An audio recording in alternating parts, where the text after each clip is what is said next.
The drama surrounding the Cleveland Browns has officially exploded beyond the walls of the organization and spilled straight into the national spotlight. Because this time it is not just fans or analysts pushing back against a narrative. This time, a longtime Browns insider is being publicly challenged by a Hollywood heavyweight and backed by one of the most influential football figures alive. What started as another piece of beat reporting has turned into a full-blown credibility crisis. And at the center of it all is the ongoing attempt to rewrite the story of Shedeur Sanders and Kevin Stefanski. Kay Cabot has covered the Browns for years. Her access is unquestioned, her presence around the team is well established, and her words carry weight because of it. When she speaks, fans assume the information is coming from deep inside the building. That is exactly why this moment matters so much.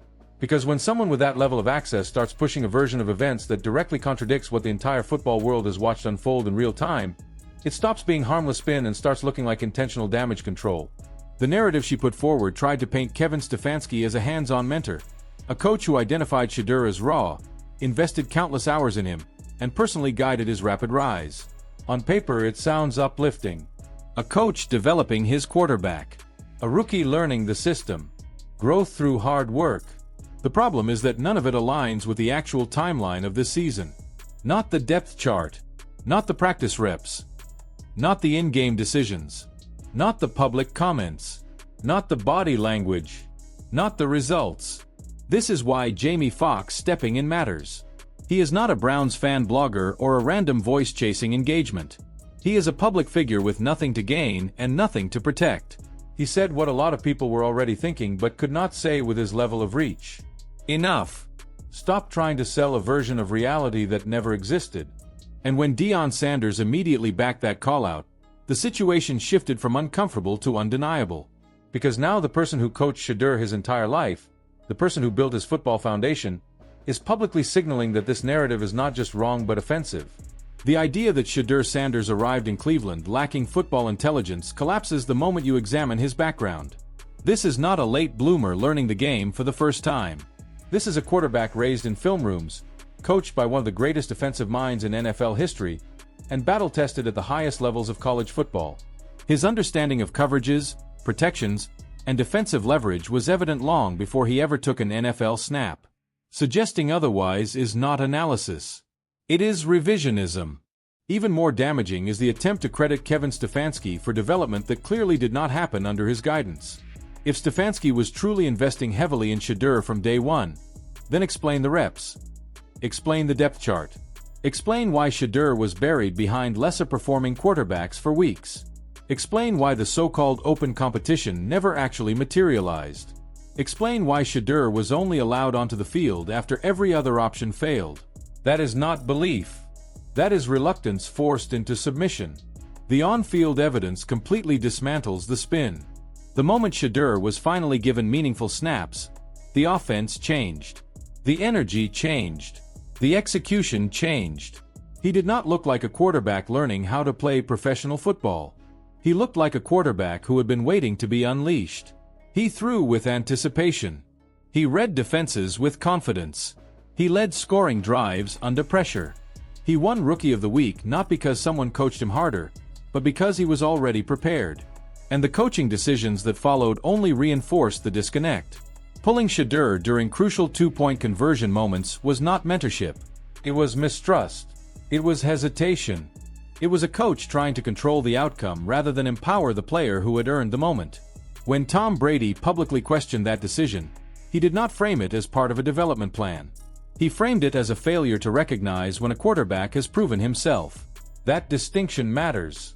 The timing of this narrative shift is also impossible to ignore. These comments did not surface when Shedeur was sitting on the bench. They did not surface during the weeks when fans were questioning the handling of the quarterback room. They surfaced after Shedeur exploded onto the national stage, after awards, after praise, after the narrative had already turned against the coaching staff. That is not coincidence. That is reaction. This is why fans feel insulted. They watched the season unfold. They saw the lack of opportunity. They saw the delayed trust. They saw the conservative play calling suddenly open up once Shedeur was under center. They saw a quarterback outperform expectations immediately. And now they are being told that all of the success is the result of a mentorship arc that was never visible when it actually mattered. That is not storytelling. That is retroactive justification. The broader issue here goes beyond one reporter or one coach. It exposes a recurring problem in sports media, where access becomes more valuable than accountability. When reporters grow too close to the organizations they cover, narrative starts serving the team instead of the truth. Fans are not blind. They recognize when reporting shifts from observation to protection. And once that trust cracks, it is very hard to repair. Jamie Foxx calling this out publicly matters because it forces the conversation into the open. Deion Sanders co-signing it matters because it adds credibility that cannot be dismissed.